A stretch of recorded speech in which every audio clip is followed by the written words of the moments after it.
नमस्कार, मी Ranjana. Home cook Ranjana channel वरती आपल्या सर्वांचं पुन्हा एकदा मनापासून स्वागत आहे. आजची रेसिपी काय करणार आहे इथे दाखवते. चला तर मग रेसिपीला सुरुवात करते. मंडळी, जसं कैऱ्या सुरू झाल्यानंतर आपण कैरीचं लोणचं बनवत असतो. म्हणजे तोंडी लावण्यासाठी अगदी झटपट होणारं इन्स्टंट 1, 2, 3 आंब्याचं आपण जे तात्पुरतं खाण्यासाठी लोणचं करत असतो, त्याच पद्धतीने आपण हळदीचं लोणचं सुद्धा करू शकतो. थोड्या प्रमाणामध्ये हळद घेऊन सुद्धा आपण हे लोणचं खूप आवडीने रोजच्या जेवणामध्ये खाऊ शकतो. तर मंडळी, ही आहे हळद. हे बघा. तर ह्याची खराब साल असेल तर ती काढायची आहे, अन्यथा साल नाही काढली तरी सुद्धा आपल्याला चालणार आहे. अगदी थोडंसं मी इथे घेतलेलं आहे हळद.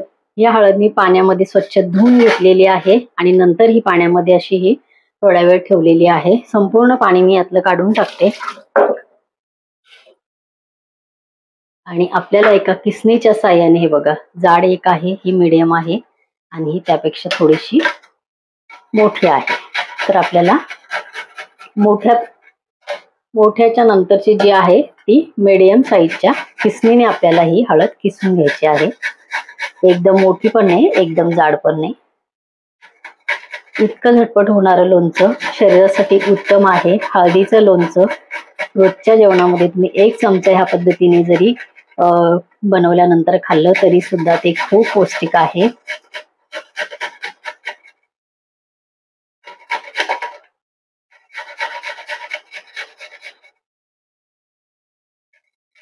ओली हळद मार्केटमध्ये विकायला येते, तर तुम्ही वर्षभरासाठी सुद्धा लोणचं तयार करू शकता.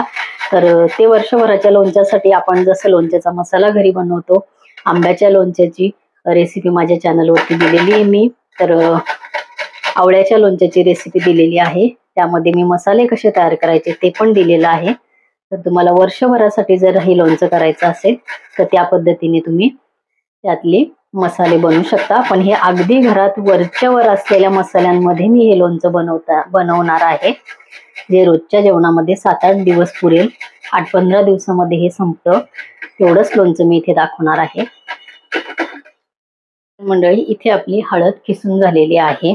खूप सोप्या पद्धतीने हे तोंडी लावण्यासाठी रोजच्या जेवणाचं लोणचं तुम्ही घरच्या घरी बनवू शकता. रोजच्या साहित्यामध्येच आपलं हे लोणचं तयार होतं. तर इथे मी रॉक सॉल्ट वापरणार आहे.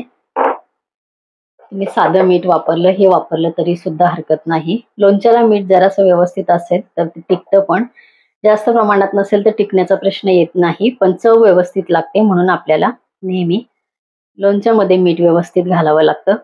अर्धा टीस्पून पेक्षा कमी मी घेतलेली आहे हिंग. अर्धा टीस्पून मी घेतलेली आहे हळद. आणि तिखट तुम्ही तुमच्या आवडीप्रमाणे घ्या. तर 1 भरून चमचा मी घेतले, म्हणजे 2 वेळेला मी अर्धे चमचे असे घेतलेले आहेत. 1 भरून चमचा हा तिखटाचा झालेला आहे. लाल मिरची पावडर आहे, तिखट भरपूर आहे. तर मंडळी, असं ह्याला सगळं आपले मसाला, हिंग, हळद आणि मीठ व्यवस्थित आपल्याला ह्याला लावायचं आहे. यामध्ये 2 ते 3 तासानंतर खूप मस्त पाणी तयार होतं. तर हे तुम्ही तसंच मिक्स पाणी करून आणि हे जसजसं मुरेल तसं हे लोणचं खाऊ शकता. किंवा तुम्हाला जर तेल घालायचं असेल तर मात्र एक वाटी भरून तेल छान गरम करून, गार करून आणि नंतर तुम्ही हे लोणच्यामध्ये मिक्स करू शकता. पण मी याच्यामध्ये अजिबात तेल घालणार नाही. खाताना सुद्धा हे लोणचं जे पाणी सुटतं त्या पाण्यामधलीच या हळदीची चव खूप छान लागते.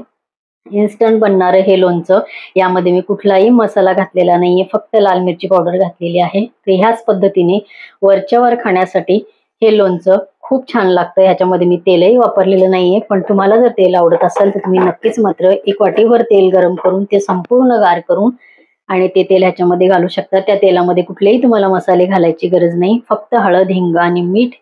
या पद्धतीने लोणचं करून बघा मंडळी. अतिशय छान हे लोणचं रोजच्या जेवणाबरोबर लागतं.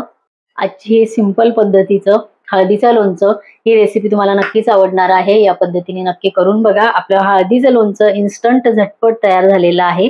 या पद्धतीने नक्की करून बघा.